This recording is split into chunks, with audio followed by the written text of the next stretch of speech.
The following program was provided by an independent producer solely responsible for its content. The opinions expressed do not necessarily represent the views of this station, its staff, board of directors, or underwriters.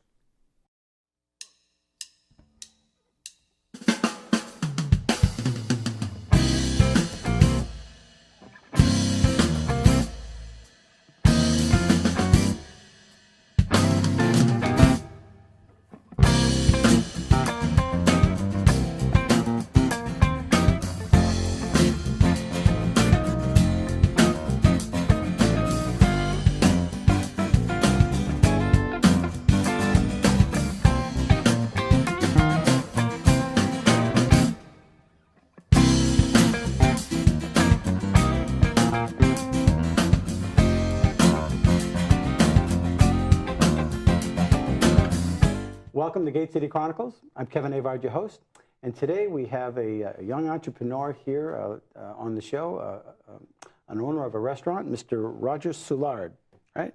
Correct. Welcome to the show. Thanks for having me, Kevin. And the name of your restaurant is the Northside Grille. Correct. And it's located in the Hudson area. In the Hudson area, we're on the north end. That's why we decided to call it the Northside Grille. Okay. Without trying to give it like a name of a person, if you will. It's right on the edge of Londonderry and Hudson there, so there's nothing really like us where we are.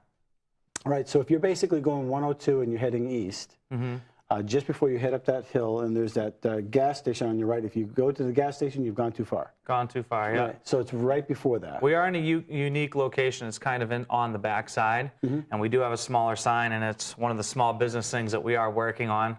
But if you see the gas station, you've gone too far. We're about 2 buildings before that on the back side of a building. So it's basically the right just before the gas station, right? There isn't a turn. Correct. Yeah, okay. There is a turn there. Yeah, and I actually met somebody there about a week or so ago, and I walked in. I thought, oh, geez, this is nice. Yeah, in the middle of nowhere. It's in the middle of nowhere, but it's also on your way to someplace. Yeah.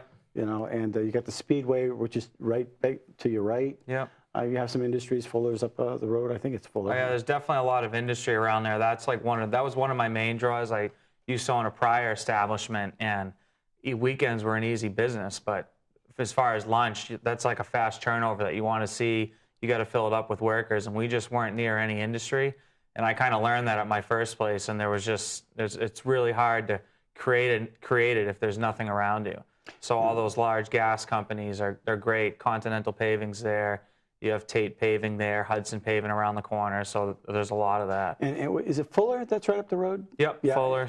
Well, I actually went up there, and I passed it, and because I was actually looking for it. And I pulled into Fuller, and this big driver comes up. And I said, hey, do you know where the Northside Grille is? He says, yeah. It's down the road over there.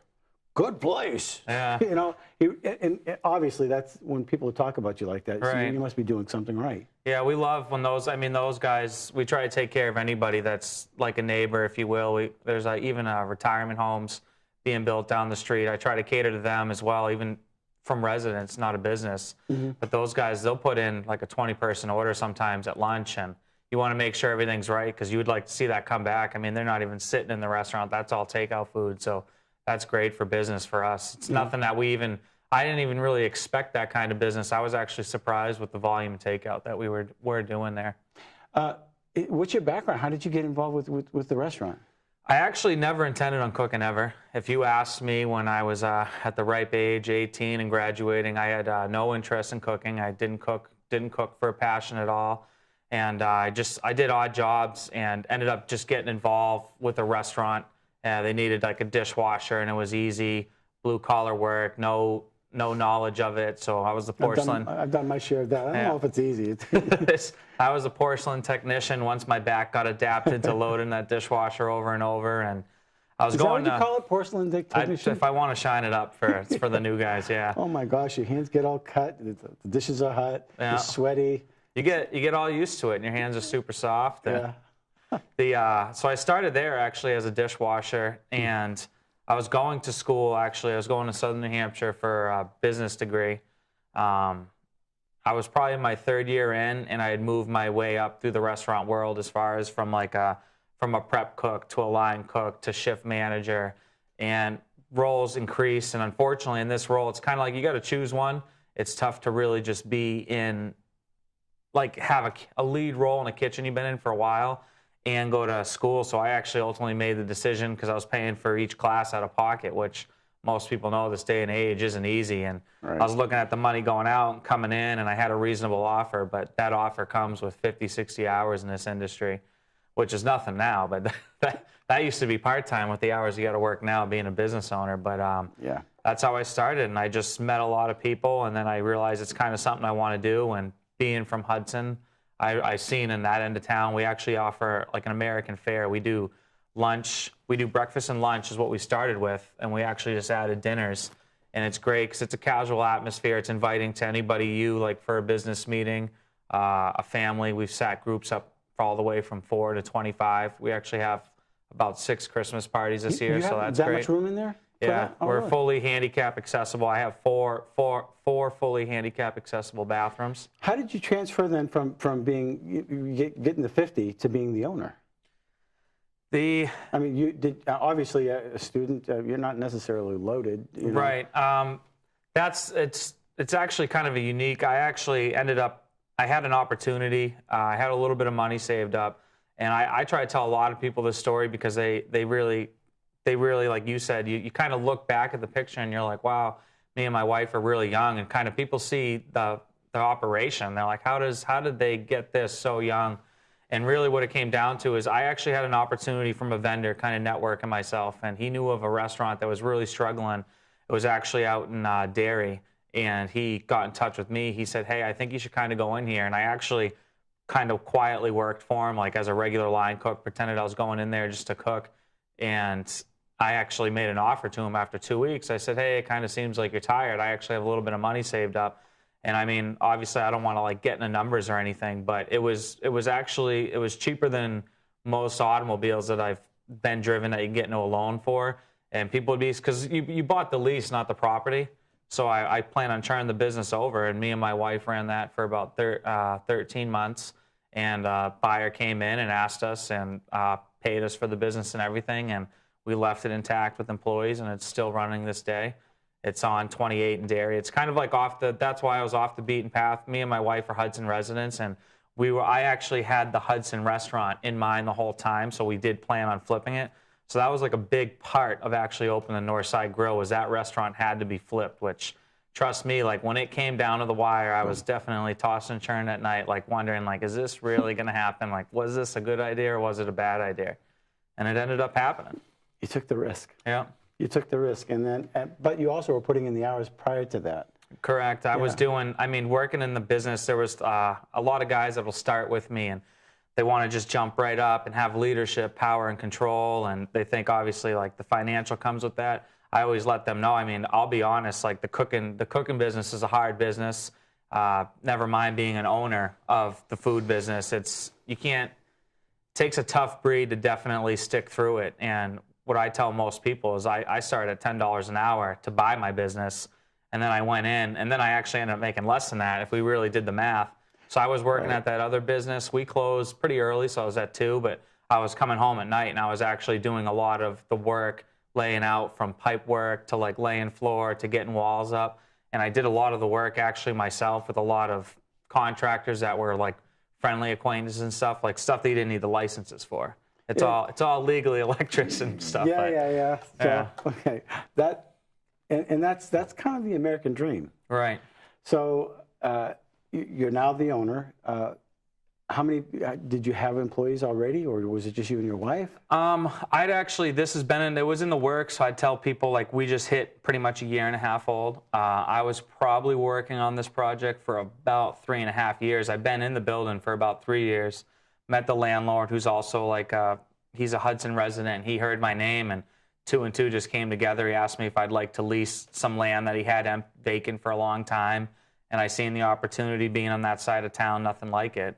There really isn't. You get out there, it's not until you get into Londonderry, way over. Right. You start seeing some restaurants. You go a little bit further down. The most things around us are honestly pizza shops, and plenty are great. Me and my wife actually go to them all the time, but sometimes we just have that, like all of our kitchen too, like one huge thing that we do in our kitchen is we're a big from scratch place.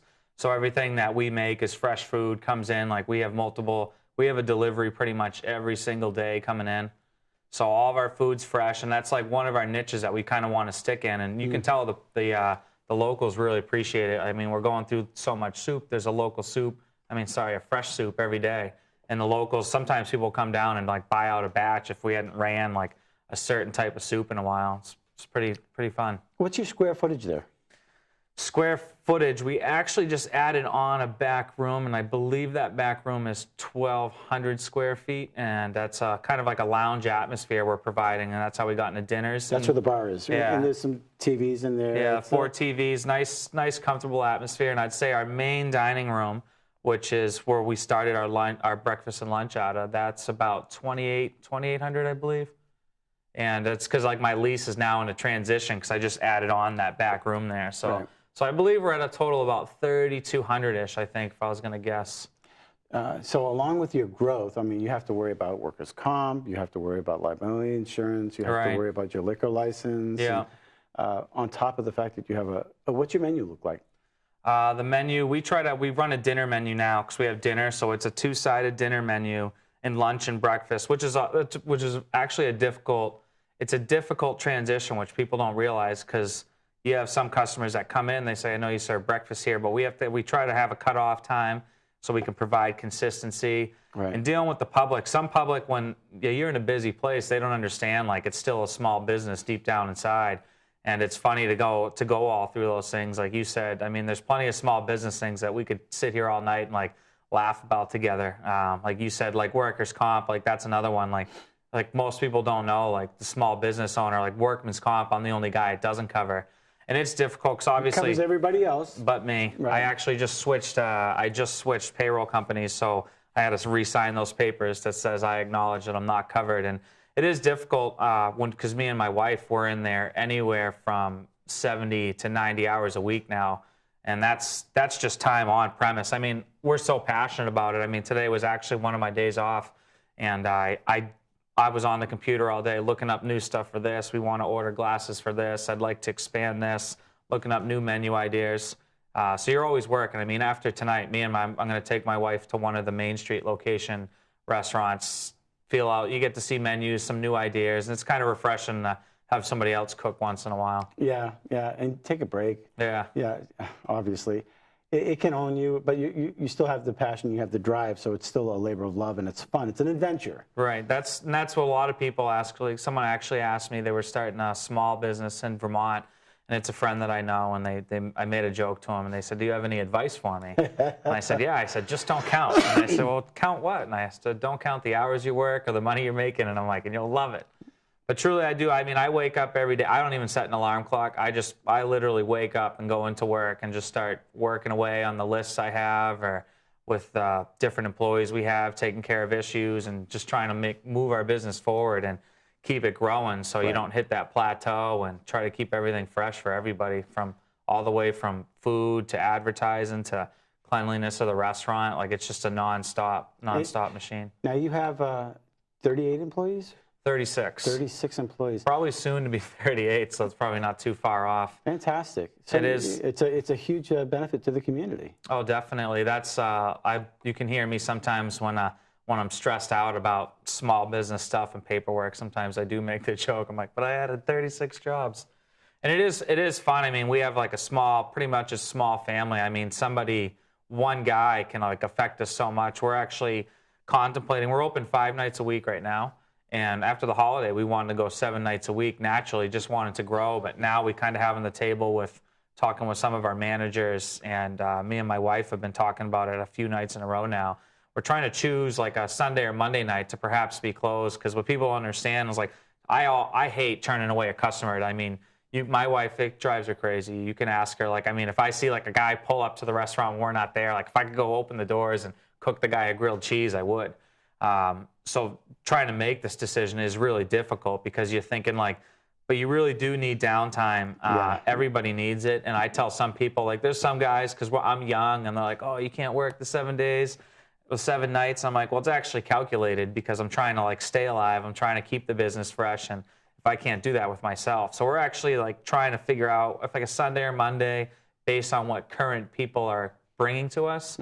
So that's like a decision. It's a tough small business decision because, I mean, your overhead's still there, your lease is still there, the food's still in the cooler. Yeah. So you want to go, but being a small business, even though we have 36 employees, if somebody gets a flat tire onto work or something worse happens, you're that guy or girl in there, and there's just no two ways around it. Yeah, you gotta have good heart, but families first. Right. Families first, and it's just you and your wife now, but eventually you might have kids. Who knows? So some of the downsides are basically a lot of the expenses, the codes.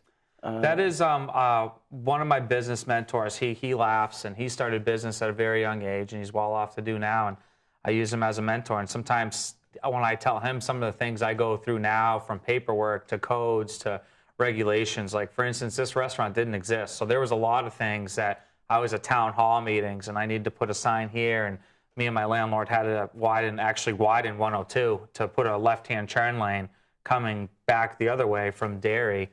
And it was just like a town ordinance type deal. They wanted it, and it's something you had to do, versus the last restaurant I bought existed. So a lot of those things, like, I just didn't see. It was a quick health inspection and a quick transfer of papers type deal. But starting a whole new establishment, I mean, I was going through some things that, like, I had to meet with the state that I wasn't familiar with, as far as like how many like drains you need, and being, like I said, part of the toughest part about being small, like you said, is you see the operation now and what it is, and a lot of people, they're definitely excited and proud of us, and it's big, but starting off is difficult. I mean, like, doing all my own financial stuff, like, literally, thank goodness now we are big enough that there is enough money in revenue I have an accountant now, obviously, stopping in like once to twice a week to pick up papers and say, why do you have this here? Why do you have that there? But yeah, but if you were to start a restaurant or a business like that, if you look at the obstacles, you'd say, I can't do this. Right.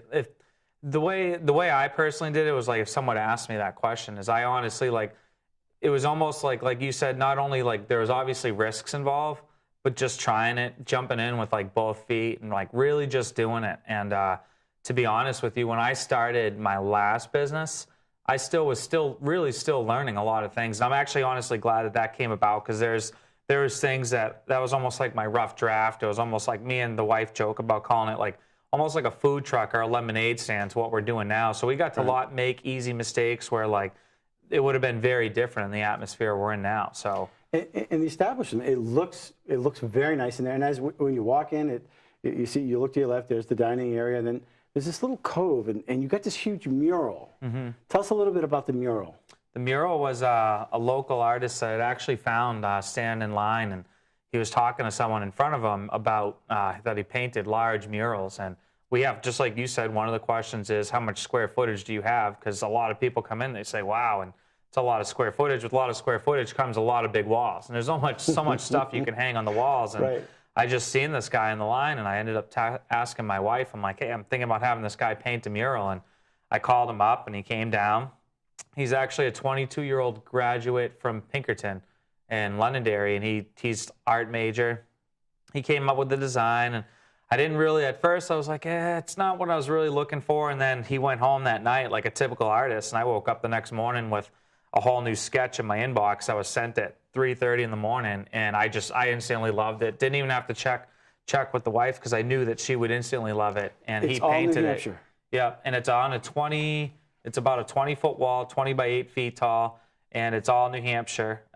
It's great. It has like a moose as a centerpiece. It has Lake Winnipesaukee in it, Mount Washington, the Cogway, the Old Man on the Mountain, the state bird, fruit, state animal. You got birch trees in there. And a lot of people, it's just so big, it's in its own hallway, too. You can look at it and just go, oh, that's nice. Oh, look what he did there. And when we're busy, everybody loves kind of just like in that hallway. We also have a lot of Hudson history photos that a lot of the older generation people, they love seeing it. And sometimes I even like joke with people. I'm like, it's like Disneyland in that hallway, because people really just have a great time with the photos. Yeah, it's nice. And it's well put together. My only thing was I couldn't find it at first. So you need the sign saying, I'm over here. All right, that's actually something we do have a small sign. Unfortunately, it was built in '88, and just like you said, that was like one of the town regulations.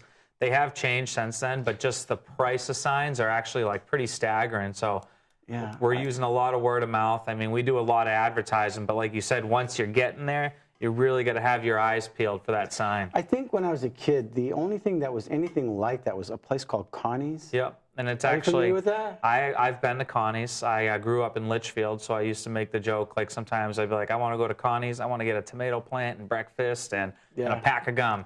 Because you Right. could just do it all there. And it's actually funny, being such a small town, a lot of people, when we first came in, that's what they were saying. They're like, there's been nothing like this since Connie's. I actually, believe it or not, right now, out of the 36 staff members, I believe 4 of them were actually Connie's employees way back when. No way. So it's Interesting. kind of funny because they all remember each other, and they're like, no way. So it's almost like I brought some of the team back, and you can tell, like, because like I said, it's all American fare comfort food, and it's like a from scratch kitchen, which is very similar to Connie's. So is it? I think at Connie's you can get fish plates and stuff like that. Oh yeah, we do all that. We have pretty much all the standard fish, from shrimp to haddock. We do a lot of specials of, like, on a Friday night, we try to do stuff like we do tuna. We've done salmon, swordfish dishes. We just did a blackened swordfish with a mango salsa, and went off pretty good. We sold out of that, actually. Interesting. Yeah.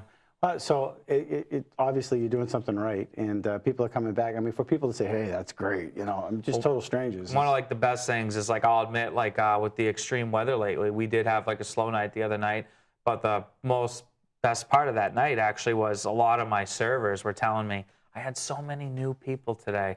And I love just hearing that. Like, it didn't even bother me it was a slow day. I loved hearing that new people were in here. I love hearing that it's somebody's first time, because then it kicks up that passion. Yeah, I make sure anytime one of my servers love telling me when there's a new person, because I know I'm going to try to swing by their table. I'm going to try to see where they're from. And a lot of people really do appreciate that. Sure they do. When they realize that we're the owner, and we're, like, trying to come right straight to them to say, like, hey, how was everything? Is there anything I can get you? Thanks for coming in. Like, I really do appreciate it. And it's just awesome to me to still hear. So sometimes people do play it off in a negative angle. They say, oh, I drive by this place every day. I never knew it was here till today. But I'm like, I love hearing that, because I'm like, there's probably a few more people out there like you, so there's still some growth to be made. And I'm sure there the are. word of mouth, I mean, word of mouth really is nice to pay off. I wish I could afford a giant, huge sign on the side, but they're very costly. But Yeah. Does Penny Fence make signs? They're right up the road. Aren't they do. We have a sign guy right behind us. I actually just like a small business, like in a blue collar method. I just picked up a sign used off of Worldwide Barlow Signs, who's also a Hudson business, and I got that for a good price. And now we're trying to sticker it. I used to play in a band with the lead guitar player who used to work for Barlow Signs years back. They're actually. I was pretty impressed when I was there how big they were. I went down to their operation. I couldn't believe how many workers were there. And it's kind of hidden. In the it's back. in the woods of, like, literally in the woods of Hudson. They're way off the beaten path. Right. Yeah. But they obviously have a huge sign outside. Yeah. So. Big company. They've been there forever. They got some of the old trucks and stuff. But it would seem obviously, hey, the good food eats here, and it's nice. Are there TVs in the lounge area, or not the lounge area, but the in the actual dining room? No, we have about 16 tables in the dining room, and I had a lot of people that wanted to fight me, like customers were like, oh, you really need TVs in here? We do have a counter we call it the counter, not the bar or the lounge. Right when you walk in, you have that counter there, and there's about a 60-inch TV there, and we always have daily news playing or games at night. And a lot of guys that aren't looking for the lounge atmosphere, they sit out there, have a cup of coffee, read their paper, and you can kind of see that TV from some seats, and that's kind of what I settled with, because I mean, you're there to eat the food. in this day and age that we're living in, I mean, you already have everybody on their phones and stuff, just providing a distraction in the dining room, and I kind of want it to be about food, and you're with your family, and so I kind of actually steered away from that. Popular opinion when we first opened, a lot of people really wanted a TV in that dining room, and I was like, I'm not doing it. Yeah, when I take my wife out, I like to watch TV. Yeah, exactly. But not a good move. In our lounge for the atmosphere, though, we obviously have the TVs in there because people are going to come out to want to see the games and whatnot. So there's plenty of TVs in there if you're in the TV mode. Wonderful. So again, how do we find it? If we're driving 102, basically you're heading 102 east. It's right before is it the Irving station? Right before the Irving station. There's 2 buildings between me and Irving. There's a church there too, right? Yeah, there's a church right before me. The side road you turn down, that goes church, side road, and then the building that we're in. Okay. And like I said, if you look for the sign, you'll see it. I mean, there is a sign. I think it's just I made a small business mistake when we first started, and it's too nice of a sign. We make the joke, so it kind of blends in when you're driving by. Like, it needed to be a little more ugly, so people are like, hey, what is that over there? We actually, You should have a bear outside. No, don't do that. Don't do that. we actually just almost kind of like the bear. It's kind of like off the beaten path. It was like a business idea. I actually just got a ladder. I got up on the roof, and out of 6-foot PVC pipe, I actually made like a red LED and white LED lights, and I put it on top of the roof. So now at night, you see kind of like, we call it the North Pole, the north side. Sure. So it's kind of like an attention getter from the road, might pull in a few people, and it's kind of like we do it because right now, if anybody's in the neighborhood, I would definitely check out. My wife takes with great passion and pride in designing the restaurant with I was going to ask you Christmas decorations. So how long are you open for? We are total. I mean, in the morning to night? Oh, from mornings. We open most days by 6 a.m. except Sunday at 7. Okay. Right now, Monday night, we're open till 9. Tuesday and Wednesday, we are closed, like nighttime, but at 3 p.m. we close. Thursday, open at 10 p.m. Friday, Saturday, 11. Sunday, 9. Like I said, as a small business, we're going to kind of shift them around on a Sunday, Monday once we open Tuesday and Wednesday, trying to feel out what our clientele is giving us and what they want. Just so it's tough as a small business to really just cover every minute of the day. You want to kind of like have a day off for everybody in there. Right. Well, thanks for coming on the show and talking about the restaurant. No, I no really problem. appreciate Thanks for it. having me. Okay. And listen, it's good food, good atmosphere. It's a nice place. You have to go check it out. So it's the Northside Bar and Grill. Yeah. Located in Hudson, New Hampshire. And check out their website. You do have a website, and I believe we have it underneath. Yep, right? HudsonNorthsideGrill.com. Okay. Check it out and stop in. It's Also on Facebook. We update Facebook a lot. Okay. Because a billion people are on it, I guess. So. A billion. A billion. There we go. So until next week, thanks for watching Gate City Chronicles. Thank you for watching Gate City Chronicles, and we want to thank our sponsor, Aardvark, the Dean of Clean. You can reach them at 603-521-7657. If you need your carpets cleaned, call Aardvarks.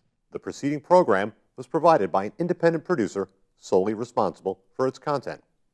The opinions expressed do not necessarily represent the views of this station, its staff, board of directors, or underwriters.